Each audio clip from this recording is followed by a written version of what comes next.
శుభాకాంక్షలు తెలియజేస్తున్నాను అధ్యక్ష.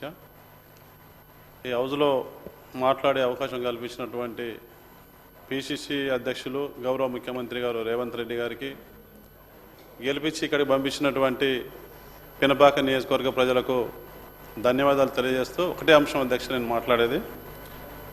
పినపాక నియోజకవర్గం పూర్తిగా ఏజెన్సీ ప్రాంతం, ఆదివాసులు ఎక్కువగా ఉన్నటువంటి ప్రాంతం అధ్యక్ష.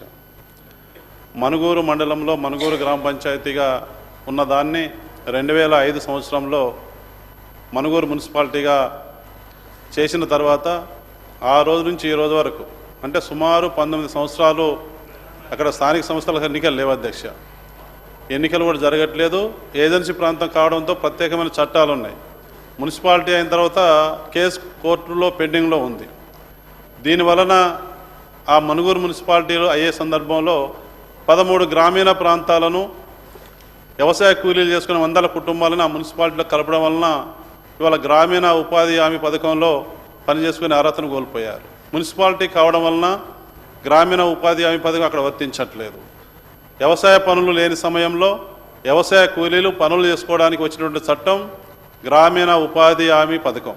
అందులో అర్హత కోల్పోయినటువంటి గ్రామాలు 13 గ్రామాలు ఉన్నాయి. అదేవిధంగా ఎన్నికలు కూడా జరగట్లేదు 19 సంవత్సరాల నుంచి. ఇటు ఎన్నికలు లేక వ్యవసాయ కూలీలు పనులు చేసుకునే అవకాశం లేక, అదేవిధంగా ఇంటి పన్నులు కట్టలేక వందలాది కుటుంబాలు చాలా ఇబ్బందులు పడుతూ ఉన్నారు.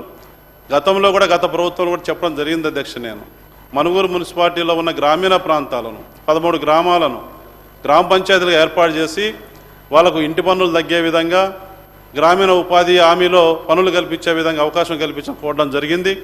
తమర ద్వారా ప్రభుత్వానికి తెలియజేసేది ఏమంటే మనుగూరు మున్సిపాలిటీలో ఉన్నటువంటి 13 గ్రామాలను విడదీసి కొత్త పంచాయతీలుగా ఏర్పాటు చేసి గ్రామీణ ఉపాధి హామీ పథకంలో వారికి వ్యవసాయ కూలీలకు పని కల్పించే అవకాశాన్ని కల్పించాలని తమ ద్వారా నేను ప్రభుత్వానికి విజ్ఞప్తి చేస్తున్నాను అధ్యక్ష. Thank you. మంత్రి గారు.